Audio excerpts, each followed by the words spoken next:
Hello everyone. अब हम start कर रहे हैं यूनिट 5 ग्रेड 7 पूर्वी से। Unit 5 is brave hearts. ये लास्ट यूनिट है इस बुक का। First section of this unit is homage to our brave soldiers. हमारे ब्रेव सोल्जर्स के लिए श्रद्धांजलि। होमाज इज़ श्रद्धांजलि। Let's do these activities before we read as usual. कुछ प्री रीडिंग एक्टिविटीज़ हैं। Homage means something that is said or done to show respect publicly for someone. homage का meaning होता है कि publicly हम ये किसी को श्रद्धांजलि देते हैं तो उसको homage कहते हैं। Whom should every Indian pay homage to? हर एक इंडियन किसको श्रद्धांजलि अर्पित करता है या उसे करना चाहिए? तो ऑफ कोर्स हमारे आर्मी फोर्सेस को, हमारे सोल्जर्स को हम homage पे करते हैं। Share your answers with your classmate and the teachers. आप अपनी क्लास में डिस्कशन में ये पार्टिसिपेशन कर सकते हो कि हमें किन लोगों को होमाज देना चाहिए। There may be some respected leaders, there may be some social workers, there may be some people who change the society as it is now from the way it was, और हमारे soldiers. Now second is work in pairs to complete the table by writing any 3 ways in which we can celebrate the victories and honor the sacrifices of the soldiers. हमें ऐसे 3 ways बताने हैं जिनसे हम अपने soldiers को श्रद्धांजलि दे सकते हैं। An example has been done for you. यहाँ आपको एक example करके दिखा दिया गया है। अब बाकी की चीज़ें आप यहाँ लिख सकते हो। तो सेलिब्रेटिंग देयर विक्ट्रीज, उनकी विक्ट्री को हम कैसे सेलिब्रेट कर सकते हैं? तो जिस दिन विक्ट्री उन्होंने अटेन की थी उस दिन को हम सेलिब्रेट कर सकते हैं। तो सेलिब्रेटिंग द डे ये हम कर सकते हैं। कुछ कल्चरल प्रोग्राम्स किए जा सकते हैं उनके रेस्पेक्ट में उस दिन पर, इस तरह से हम कर सकते हैं। एंड शेयरिंग देयर स्टोरीज, इस तरह से भी हम उनको होमाज पे कर सकते हैं। ऑनरिंग देयर सेक्रीफाइसेस, उनके सेक्रीफाइसेस को हम किस तरह से सम्मान दे सकते हैं? तो विजिटिंग अ वॉर मेमोरियल, जब हम किसी वॉर मेमोरियल में जाते हैं तो वहाँ पर हमें पता चलता है कि किस ब्रेवरी के साथ सोल्जर्स ने कोई विक्ट्री हमें दी है। तो वॉर मेमोरियल उनकी स्टोरीज हमें बताता है। Planting a tree in their honour, उनके सम्मान में हम एक पेड़ लगा सकते हैं। Dedicating a chapter in our school books, अपने स्कूल बुक्स में अगर हम एक चैप्टर में उनके बारे में उनकी स्टोरीज़ को इंक्लूड करके स्टूडेंट्स को बताएं तो वो भी उनके सेक्रीफाइसेस के लिए एक हम श्रद्धांजलि पे करते हैं, जैसा कि अभी हम इस बुक में देख रहे हैं। तो इस तरह से हम उनकी स्टोरीज़ आगे आने वाले जनरेशन्स को बताते हैं। तो ये कुछ तरीके हैं। इसके अलावा अगर आप कुछ और सोचते हो तो वो यहाँ पर लिख सकते हो। Now let's read. 2 friends share their feelings about brave soldiers. 2 friend हैं जो ब्रेव सोल्जर्स के बारे में, हमारे बहादुर सैनिकों के बारे में अपनी फीलिंग्स एक दूसरे को बताते हैं। One of them shares her experience of visiting the National War Memorial. उनमें से एक ने नेशनल वॉर मेमोरियल विजिट किया है तो उसके पास वो एक्सपीरियंस है शेयर करने के लिए। That has left a deep impact on her. War memorial का उस पर बहुत असर पड़ा है तो वो अपने एक्सपीरियंस को अपने फ्रेंड के साथ शेयर करना चाहती है। They exchange letters and share their feelings of gratitude for the freedom they enjoy because of the sacrifices made by the brave hearts of the country. वो लेटर्स के थ्रू एक दूसरे के साथ अपनी फीलिंग्स एक्सचेंज करते हैं कि किस तरह से, ग्रेटिट्यूड मीन्स कृतज्ञ होना, किसी का उपकार मानना, कि किस तरह से वो कृतज्ञ हैं इस फ्रीडम के लिए, इस आज़ादी के लिए जिसे हम एंजॉय कर रहे हैं, क्योंकि हमारे बहादुर सैनिकों ने देश के लिए सेक्रीफाइस किया था, त्याग किया था। तो इस बारे में ये चैप्टर है। The memorial symbolises the patriotism of Indian soldiers. War memorial ये एक सिंबल है भारतीय सैनिकों के देशभक्ति का। What is this memorial? ये मेमोरियल क्या है? Let's begin here. तो जिस तरह से आप लेटर लिखते हैं, एक इनफॉर्मल लेटर, ये कोई फॉर्मल लेटर नहीं है। ये आप किसी प्रिंसिपल को, किसी टीचर को या किसी ऑफिसर को नहीं लिख रहे हो, आप फ्रेंड को लिख रहे हो, तो ये एक इनफॉर्मल लेटर है। As usual it starts with address, date, and then salutation. Dear Ananda, hope you are all doing well. Do you remember our last conversation about war and the importance of peace? Anand, मुझे उम्मीद है सब अच्छा है वहाँ पर। Do you remember, क्या तुम्हें याद है? आर लास्ट कॉन्वर्जेशन, हमारी पिछली बातचीत। कॉन्वर्जेशन होता है बातचीत, जिस टॉपिक पर आप बात कर रहे हो वो कॉन्वर्जेशन है। तो क्या तुम्हें हमारी पिछली बात याद है जब हमने अबाउट वॉर, युद्ध के बारे में बात की थी, and the importance of peace, और इस बारे में बात की थी कि शांति कितनी इम्पॉर्टेंट है। We talked about how India had to struggle for its independence from the British for many centuries. हमने बात की थी कि किस तरह से भारत ने संघर्ष किया ब्रिटिशर्स से, अंग्रेजों से अपनी आज़ादी के लिए फॉर मैनी सेंचुरीज, कई 100 साल तक। पोस्ट इंडिपेंडेंस, आज़ादी के बाद, our country has had to fight several wars to protect its borders. आज़ादी के बाद हमारे देश को कई लड़ाइयाँ लड़नी पड़ी। किस लिए लड़नी पड़ी? टू प्रोटेक्ट इट्स बॉर्डर्स, अपनी सीमाओं की रक्षा करने के लिए।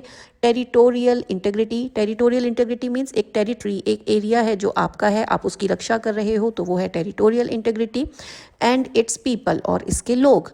दिस मेड मी वंडर, इससे मुझे आश्चर्य हुआ, who were these brave Indian people, कि ये बहादुर लोग थे कौन, ये बहादुर भारतीय कौन थे जिन्होंने हम सब की आज़ादी के लिए और हमारे बॉर्डर्स सेफ रहें उसके लिए इतने सेक्रीफाइसेस किए। They fought to protect our country, वो हमारे देश की रक्षा के लिए लड़े। एंड सेक्रीफाइस देयर लाइव्स, और उन्होंने अपनी जान तक दे दी, उन्होंने अपनी ज़िंदगी की भी परवाह नहीं की। So that we could lead our lives in peace, जिससे कि हम अपना जीवन शांति से बिता सकें। What were their names? उनके नाम क्या थे? Where did they come from? कहाँ से आए थे ये लोग?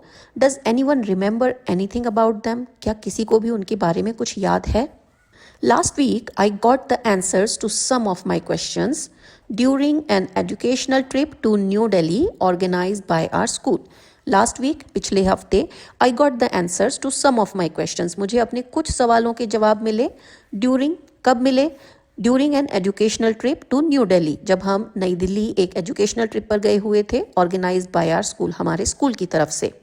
यू मे रिकॉल, तुम्हें याद होगा, I was looking forward to this trip and our visit to many places of historical and educational significance. तुम्हें याद होगा कि मेरी इच्छा थी, मैं चाहती थी एक ऐसी ट्रिप पर जाने की और ऐसे इम्पॉर्टेंट प्लेसेस को देखने की, ऐसे लोग, ऐसी जगहों का इतिहास जानने की और आज के जीवन में हमारे में उनका क्या महत्व है और एजुकेशनल सिग्निफिकेंस, उनसे हम क्या सीख सकते हैं। मैं ऐसी ट्रिप पर हमेशा से जाना चाहती थी। I learned several new and interesting things. मैंने बहुत सारी नई और इंटरेस्टिंग चीज़ें सीखी। And I am excited to share them with you. और अब मैं बहुत एक्साइटेड हूँ, बहुत उत्सुक हूँ तुम्हें बताने के लिए, तुम्हारे साथ शेयर करने के लिए। Let me begin by asking you to guess the name of the monument that I found most inspiring. मैं तुमसे पूछना चाहती हूँ कि क्या तुम सोच सकते हो उस जगह का नाम, उस मॉन्यूमेंट का नाम जिसने मुझे इतनी प्रेरणा दी। इंस्पायरिंग मीन्स किसी को इंस्पायर करना, प्रेरणा देना, तो जिससे मुझे इतनी इंस्पिरेशन मिली, इतनी प्रेरणा मिली। Let's see if you can guess, देखते हैं कि तुम गेस कर पाते हो या नहीं। The construction of this monument started in April 2018। इस मॉन्यूमेंट का कंस्ट्रक्शन, इसका निर्माण शुरू हुआ अप्रैल 2018 में and was completed in February 2019, और ये बनकर पूरा हुआ February 2019 में। It was envisioned and then inaugurated by India's prime minister Shri Narendra Modi. ये भारत के प्रधानमंत्री श्री नरेंद्र मोदी का एक विजन था, उनका सपना था और उन्होंने इसका इनॉग्रेशन किया, उद्घाटन किया इन February 2019 में उन्होंने किया इसका उद्घाटन। In terms of location and size, अगर मैं बात करूं कि ये कहाँ है और इसका साइज ये कितना बड़ा है, it is spread over 40 acres of land near the iconic India Gate. ये हमारे प्रसिद्ध इंडिया गेट के पास 40 एकड़ की जमीन पर बना हुआ है। बट मोर इम्पॉर्टेंटली, लेकिन उससे भी ज्यादा खास बात यह है, it is a tribute to some of the bravest Indians. ये भारत के कुछ बहादुर लोगों के लिए एक श्रद्धांजलि है, एक रेस्पेक्ट है। I am sure you have guessed, मुझे लगता है तुमने गेस कर लिया होगा, मुझे पता है। It is the national war memorial, ये नेशनल वॉर मेमोरियल है। वॉन्ट यू से a long desired aspiration was fulfilled, क्या तुम्हें नहीं लगता कि एक मेरी इच्छा जो मैं बहुत लंबे टाइम से पूरी करना चाहती थी वो फाइनली पूरी हो गई। लॉन्ग डिज़ायर्ड मीन्स जो चीज़ बहुत टाइम से मैं चाहती थी कि हो। Our visit to the National War Memorial began with our teacher explaining that even after independence, India has had to fight many wars to protect herself, and the freedom and security we enjoy today is because of the many brave men and women who have served in the Indian Armed Forces over decades. ये काफी लंबा sentence हो गया है, let's break it. Our visit to the National War Memorial began with our teacher explaining. हमारा visit national war memorial का शुरू हुआ, हमारे टीचर ने हमें एक्सप्लेन करना शुरू किया, उसके साथ हमारा ये विजिट स्टार्ट हुआ। दैट इवन आफ्टर इंडिपेंडेंस, की इंडिपेंडेंस के बाद भी, आज़ादी के बाद भी, India has had to fight many wars to protect herself. Bharat को अपनी रक्षा के लिए कई लड़ाइयाँ लड़नी पड़ी। एंड द फ्रीडम, और ये आज़ादी, एंड सिक्योरिटी, और ये सुरक्षा, वी इन्जॉय टुडे, जिसे आज हम इंजॉय करते हैं, जिसका हम आज आनंद लेते हैं, is because of the many brave and women, ये उन बहादुर लोगों की वजह से है, उन बहादुर मैन और विमेन की वजह से है, who have served in Indian armed forces over decades, जिन्होंने दशकों तक भारत की आर्म्ड फोर्सेस, भारत की सेना में सर्विस की है, सेवा की है। सैडली, दुख की बात है, शी सैड, उन्होंने कहा, अब यहाँ शी सैड उनके टीचर ने कहा, war always takes its toll, युद्ध हमेशा अपने साथ एक टोल विल बी नुकसान, तो वॉर हमेशा कुछ नुकसान के साथ आता है, और इसीलिए many brave soldiers have had to sacrifice their lives for the country even after our independence in 1947। इसीलिए हमारे बहुत से बहादुर सिपाही, उन्हें अपना जीवन देना पड़ा इस देश के लिए। आज़ादी हमें 1947 में मिल गई थी, लेकिन उसके बाद भी ऐसा हुआ कि हमारे बहादुर सिपाहियों को अपनी जान देनी पड़ी इस देश की रक्षा के लिए। This is what makes monuments like the national war memorial extremely important, और इसीलिए नेशनल वॉर मेमोरियल जैसे मॉन्यूमेंट्स हमारे लिए बहुत ज़्यादा खास हो जाते हैं।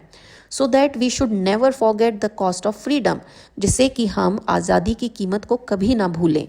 आज़ादी की कीमत का मीनिंग है कि हम जो आज़ादी इंजॉय कर रहे हैं, हम जो फ्रीडम इंजॉय कर रहे हैं, ये हमेशा ऐसा नहीं था।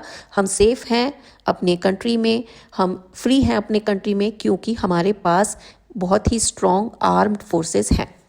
वी आर अवेयर, हमें पता है, ऑलवेज, और हमें हमेशा ये पता होता है, of the pain and horrors of war, हम हमेशा से ये जानते हैं कि युद्ध के साथ कितना दर्द है और युद्ध कितना डरावना है। We learn that each brick of the memorial is called a tablet, हमने जाना कि इस मेमोरियल की हर एक ईंट को टैबलेट कहा जाता है। And it bears the name of soldiers who fought for India, और इन पर उन सैनिकों के नाम लिखे हुए हैं जो भारत के लिए लड़े, and made the supreme sacrifice, और उन्होंने अपने जीवन का सबसे बड़ा त्याग किया इन डिफरेंट वॉर्स, अलग अलग युद्धों में, फ्रॉम 1947 टिल द डेट, 1947 से आज तक जितने भी युद्ध लड़े गए हैं, उनमें जिन ब्रेव सोल्जर्स ने सेक्रीफाइस किया है, उनके नाम वहाँ टैबलेट्स पर लिखे गए हैं, including the Indo China conflict of 1962।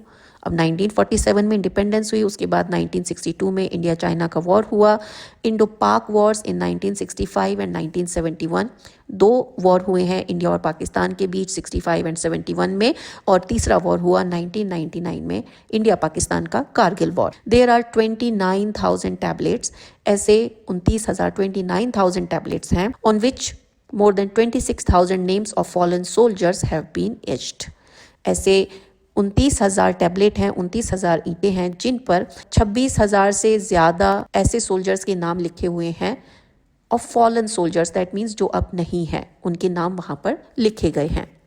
It was heartening to know that our government has recognized the sacrifice of brave soldiers। ये जानकर अच्छा लगता है कि हमारी सरकार ने हमारे बहादुर सिपाहियों के सेक्रीफाइस को एक ऑनर दिया है, उसको एक इस तरह की पहचान दी है, उसे जाना है, उसे सम्मान दिया है। Our teacher told us about the 21 brave hearts, हमारे टीचर ने हमें उन 21 बहादुरों के बारे में बताया, who were awarded the Paramvir चक्र, जिन्हें परमवीर चक्र मिले, India's highest wartime gallantry medal for their service to the nation। Paramvir चक्र उन सिपाहियों को, उन सोल्जर्स को दिया जाता है जो देश की सेवा में युद्ध के टाइम में कुछ अद्भुत, कुछ एक्सेप्शनल करेज दिखा, exceptional fighting skills, exceptional strategic skills, इस तरह का कुछ करते हैं। She also told us about Mahavir चक्र, हमारी टीचर ने हमें महावीर चक्र के बारे में बताया, कीर्ति चक्र, वीर चक्र एंड शौर्य चक्र। इस तरह से ये चक्र दिए जाते हैं, ये सम्मान दिया जाता है इन सोल्जर्स को, जिसमें परमवीर चक्र, महावीर चक्र, कीर्ति चक्र, वीर चक्र और शौर्य चक्र। Major Somnath Sharma was posthumously awarded India's first PVC Paramveer Chakra in the Battle of Budgam in 1947। Major Somnath को posthumously means उनकी जान जाने के बाद, मरने के बाद ये अवार्ड दिया गया। भारत का पहला परमवीर चक्र उन्हें दिया गया बडगाम के बैटल के बाद 1947 में। Later some more PVCs were awarded for exceptional gallantry during the India-China conflict of 1962 and the India-Pakistan War of 1965. इसके अलावा और परमवीर चक्र बाद में दिए गए 1962 में इंडो चाइना वॉर के लिए और 1965 में इंडो पाकिस्तान वॉर में. Besides, इसके अलावा a PVC was also awarded for service during the UN peacekeeping operations in Congo. एक परमवीर चक्र दिया गया है United Nations peace keeping operations जो कॉन्गो में हुआ था उसके लिए एक परमवीर चक्र और दिया गया है बहादुर सिपाहियों की सेवा के लिए.